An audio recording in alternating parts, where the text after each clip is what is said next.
TCI is brought to you by TaylorMade Stallion Unbridled Song, producing top songs year after year, including 13 Grade 1 winners. Visit unbridledsong.com.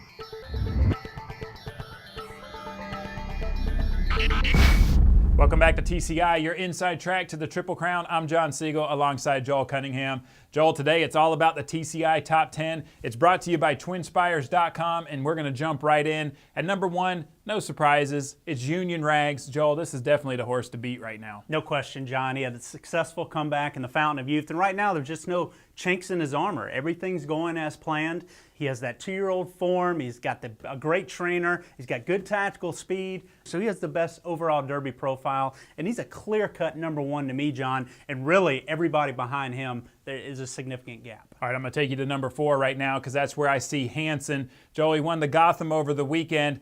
It really was a different style for the champ. Mike Maker takes the blinkers off, and he settled in nicely. I was impressed with Hansen's effort. I mean, the field he beat was questionable. When he got going in the stretch, you know, he really only had to outfinish My Adonis at that point. Of course, he's clearly better than, but you had to be impressed with the way he shut off the second quarter. They had to use him a little bit to, you know, get good early position from that 12 hole. Still got hung out a little wide, but I like the fact that he did not run off from that point.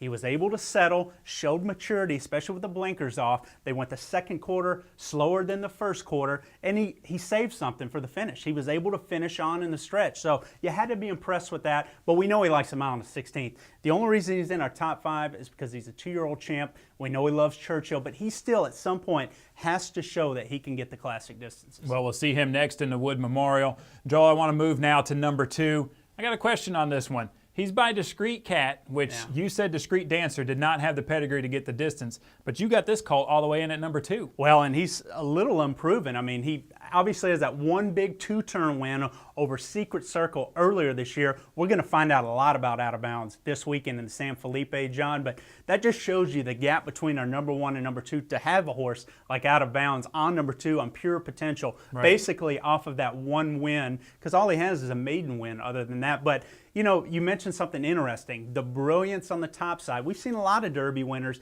that have that brilliance on the top side, but the difference between him and a horse like Discreet Dancer, and you can even see it in him physically, is the stamina on the bottom side. He's by Unbridled Song mare, and Bridled Elaine was a Breeders' Cup Distaff winner, so clearly a lot of size, quality, and stamina from the bottom side, which has already allowed him to show his form around 2 turns. I think he's going to keep going on, John. There's still going to be that question mark of how he handles the classic distances until he does it, but he's shown quality, and I think he'll get the distance. All right, let's take you now to number 3. We see El PADRINO. Joel, this horse shipped to Louisiana and nosed out Mark Valesky last time out.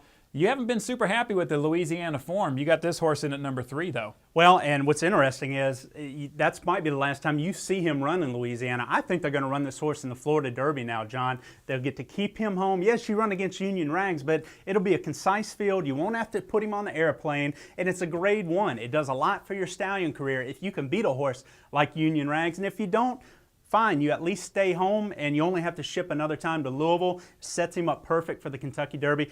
You won't see him in Louisiana again, in my opinion, and I just think this colt, who's still, again, he has that brilliance on the top side, just like Out of Bounds, he'll have to show that he can get the true classic distances, but El PADRINO, obviously, you can't knock what he's done this year. All right, let's move now to number 5. This could be my biggest question mark. I know this horse has a lot of talent, but Joel, he was very disappointing in his 3-year-old debut. You got him in at number 5. It's Creative Cause. Yeah, and you know, Creative Cause is a horse that I was very disappointed in his 3-year-old debut. A lot of people try to pull the positives from it. Well, he galloped out well. I didn't like it at all, John, but you have to give him the benefit of the doubt. He was dull.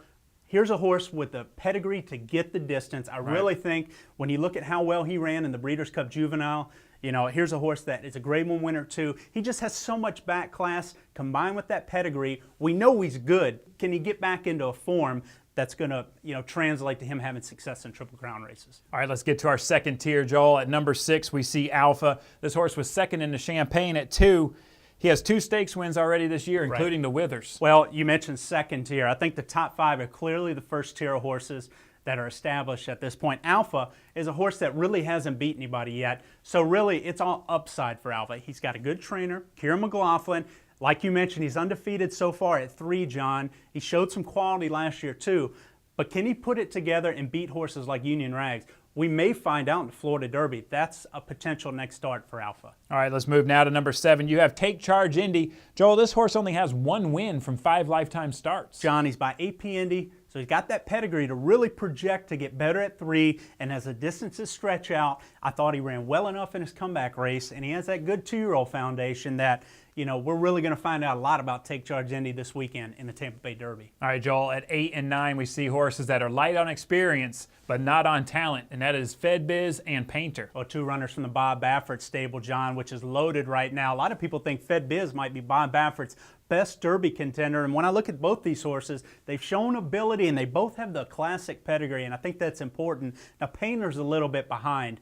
For a horse like him, he'd be bucking history, coming just off a recent maiden win to be a horse that can win the Derby, but I think he's high on talent. Everybody needs a wild card. Painter is that for me. They are thinking about putting him square on the Triple Crown trail off of that maiden win. And a horse like Fed Biz, we'll find out a lot about him this weekend. He hasn't done anything to me that has been overly impressive. He's beat maidens, he's beat allowance horses like he was supposed to, was on his wrong lead last time out. He's going to have to step up in San Felipe. All right, another horse we're going to find out a lot about. He rounds out our top 10. It's Battle Hardened. We'll see him in the Tampa Bay Derby. Here's another horse that just really projects for me, John, to, you know, you look at that pedigree and that stride, he projects to be a classic kind of horse. You know, everybody says, okay, he's Coolmore's second string horse. That's why he's with Eddie Keneally. But he made strides from his maiden win to run against Maiden Company at Gulfstream to break his maiden and Sam Davis. He's clearly making strides. Julian Leparoux is confident enough to come ride the horse.